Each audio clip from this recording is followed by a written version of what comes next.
What's up guys, welcome back to the reaction video। आज हम देखने वाले हैं Burari deaths, India's most shocking case, सच्ची कहानी।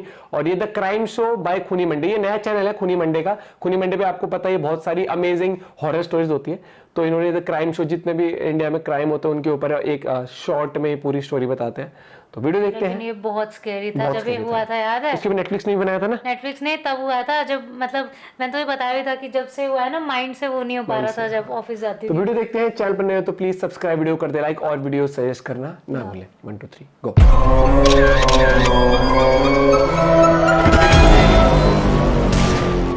बुराड़ी डेथ्स। 1 जुलाई 2018 की सुबह बुराड़ी में रहने वाले एक 79 इयर्स के सीनियर सिटीजन गुरचरण सिंह रोज की तरह अपनी मॉर्निंग वॉक के लिए तैयार हो रहे थे। वो अपने घर से निकले और वॉक करते करते अपने मोहल्ले के ग्रोसरी स्टोर तक आ गए। वैसे तो वो स्टोर रोज सुबह शार्प 6 बजे खुल जाया करता था, मगर आज की सुबह कुछ अलग थी। दूध और ब्रेड की डिलीवरीज आ चुकी थी, मगर शटर बंद होने की वजह से सारा सामान दुकान के बाहर ही पड़ा था। वो दुकान उस मोहल्ले में रहने वाली चुंदावत फैमिली ओन करती थी। गुरचरण जी पिछले 22 सालों से उस फैमिली के पड़ोसी थे और पिछले कई सालों से चुंदावत फैमिली का कोई ना कोई सदस्य रोज सुबह 6 बजे दुकान जरूर खोल देता था।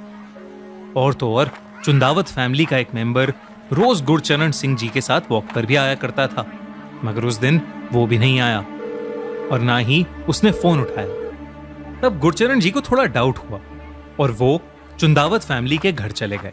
चुंदावत हाउस का गेट खुला पड़ा था। गुरचरण जी जैसे ही अंदर गए वैसे ही उन्होंने वहां कुछ ऐसा देखा जिससे उनके रोंगटे खड़े हो गए। अगले ही कुछ मिनटों में चुंदावत हाउस के बाहर बहुत सारी भीड़ इकट्ठी हो गई थी। इसी बीच कुछ पुलिस ऑफिसर्स भीड़ में से लोगों को धक्का देकर चुंदावत फैमिली के घर तक का रास्ता बना रहे थे। दरवाजा खोलने पर जो पुलिस और आसपास के लोगों ने देखा, वो देखकर सबकी आंखें फटी की फटी रह गईं। चुंदावत फैमिली के 11 लोगों की डेड बॉडीज एक साथ एक ही कमरे में लटकी मिली। बहुत स्कैरी था। अब हटा दी शायद वो वीडियो में। 10 बॉडीज छत से टंगी हुई थीं। सबके हाथ पैर पीछे वायर से बंधे हुए थे और आंखों पर पट्टी बंधी हुई थी। इन 10 लाशों के अलावा घर की सबसे बूढ़ी औरत अंदर वाले कमरे में पड़ी हुई मिली। ये सब क्यों हुआ, कैसे हुआ, इन सब चीजों का राज खोलने से पहले उस फैमिली के बारे में थोड़ा जानना जरूरी है। चुंदावत फैमिली ओरिजिनली तो राजस्थान से थी, मगर 1999 से वो दिल्ली में रह रहे थे। दिल्ली में उनका काफी सक्सेसफुल प्लाईवुड बिजनेस था और एक ग्रोसरी स्टोर भी था। चुंदावत फैमिली बहुत ही हेल्पफुल और खुश मिजाज नेचर की बताई जाती थी और उन्हें कभी भी पैसों के मामले में कोई दिक्कत नहीं थी। परिवार की सबसे बड़ी मेंबर 75 साल की नारायणी देवी थी, जिनके 2 बेटे थे, भवनेश और ललित। उनकी शादियां सविता और टीना नाम की 2 औरतों से हुई थी। नारायणी देवी के पति की डेथ 2007 में ही लंग्स की किसी बीमारी के कारण हो चुकी थी और वो वक्त पूरी फैमिली के लिए बहुत मुश्किल था। नारायणी देवी की एक बेटी भी थी जिसका नाम था प्रतिभा। इन तीनों के आगे बच्चे भी थे। प्रतिभा की बेटी प्रियंका, भवनेश की बड़ी बेटी नीतू, छोटी बेटी मेनका और एक बेटा ध्रुव, और ललित का एक बेटा था शिवम। चुंदावत फैमिली की 3 जनरेशंस एक ही घर में पिछले 22 साल से रह रही थीं और एक दिन अचानक पूरा परिवार अपने ही घर में मरा हुआ पाया गया। जब पुलिस ने उनके पूरे घर की छानबीन की तो वहां बहुत सारी डायरीज मिली जिनमें किसी विधि के निर्देश लिखे हुए थे। उन्हीं निर्देशों को फॉलो करते हुए चुंदावत फैमिली पिछले 10 सालों से जी रही थी। उन डायरीज में ऐसी भी बातें थीं जो किसी अलग और अननोन शक्ति की तरफ इशारा कर रही थीं। मगर ये सब शुरू कहां से हुआ? पड़ोसियों से बात करने पर धीरे धीरे पता चलता गया कि पूरी घटना ललित चुंदावत के इर्द गिर्द घूम रही थी। 45 साल का ललित पूरी चुंदावत फैमिली में सबसे ज्यादा घुलने मिलने वाला आदमी था और 2004 में एक छोटे से एक्सीडेंट की वजह से ललित को ऐसा शौक लगा कि उसने ठीक से बोलना ही बंद कर दिया था। उसके बाद 2007 में ललित के पापा की डेथ के बाद धीरे धीरे ललित के हाव भाव बिल्कुल बदलने लगे। लग गया था। उसके कहता पापा था ना, के मुझे दिखते अंतिम हैं। संस्कार के समय बोलता था। उनकी आत्मा की शांति के लिए चुंदावत फैमिली ने घर पर 10 दिन के लिए एक पाठ रखवाया था।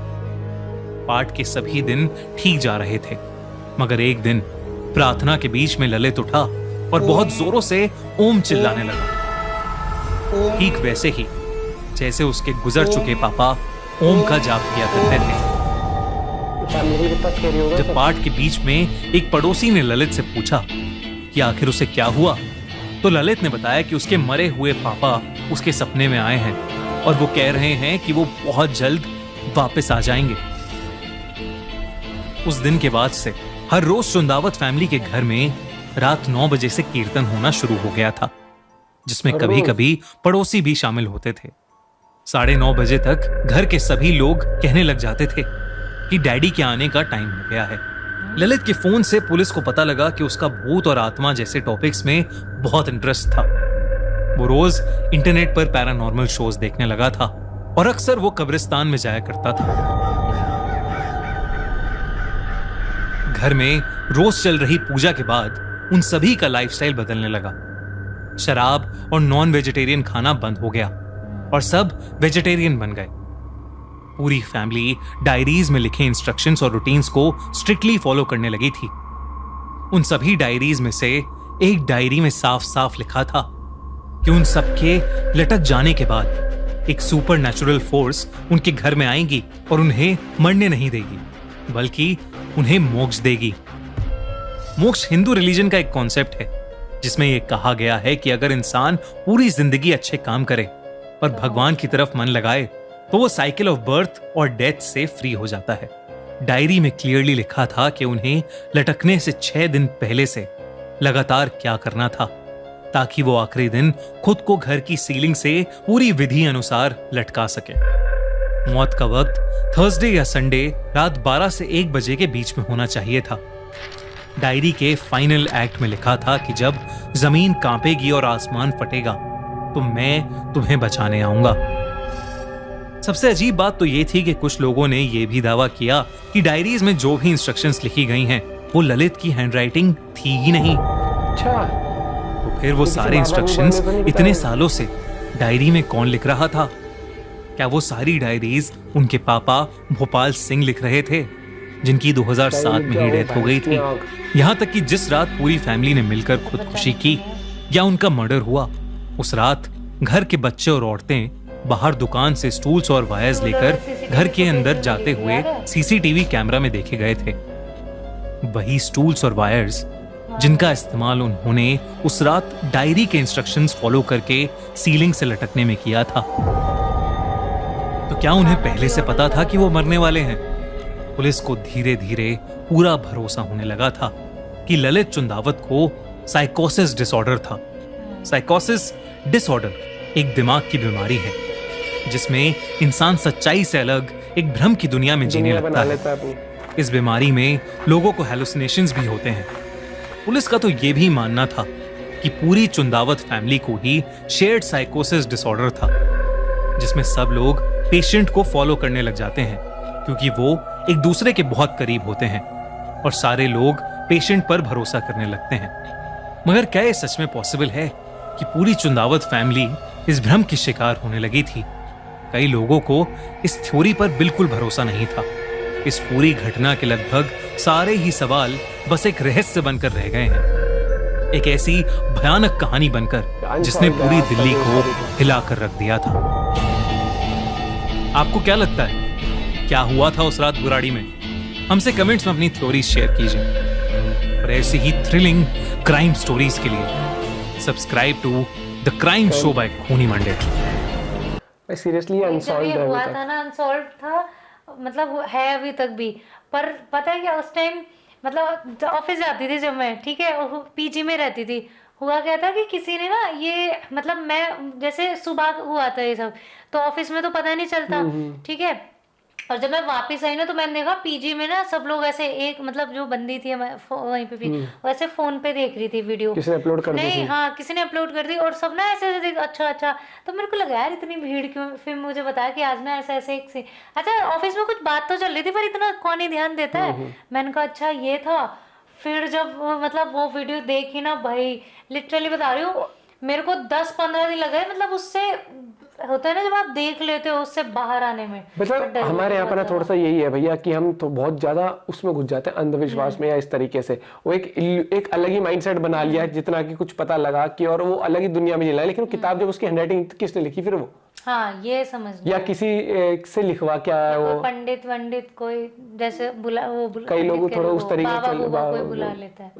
बहुत ही शॉकिंग था ये वाला सीन जब हुआ था, और काफी टाइम तक तो लोगों को लगा कोई मर्डर एंगल है इसके अंदर। हाँ। बाद में धीरे धीरे, लेकिन इसमें ये भी बताया था कि बच्चे, नेटफ्लिक्स पे भी है ना ये सीरीज पूरी, डॉक्यूमेंट्री टाइप है documentary कि जो बच्चे थे ना वो शायद मतलब क्योंकि बच्चों को इस चीज के लिए कन्विंस करना बहुत मुश्किल हो जाता है, तो वो ऐसा लग रहा था कि वो शायद कोशिश कर रहे थे छूटने की, अभी पता नहीं यार भाई। लेकिन Scary जिस था, तरीके से बहुत जो scary एनिमेशन स्टाइल के साथ जिस तरीके से एक चीज बताई जाए, डिटेल दिखाई, डिटेलिंग करी, जैसे वो नोट पैड पे डायरीज की, Shop का पूरा शॉप के वो बाहर वो board डेयरी जैसे, प्रोडक्ट्स हर एक चीज, वही वाली बात है एनिमेशन के थ्रू इस तरीके से प्रेजेंट करना भी एक बहुत ही काबिल तारीफ होता है। लेकिन इनकी वीडियोस बहुत अमेजिंग, और अब जैसे हॉरर स्टोरीज हम देखते थे खूनी मंडे पे, तो अब ये क्राइम शो आने लग गया, तो ये भी काफी इंटरेस्टिंग चैनल बन रहा है, तो आप जरूर देखें। बाकी और वीडियो सर्च करना भूलें। Bye bye, take care.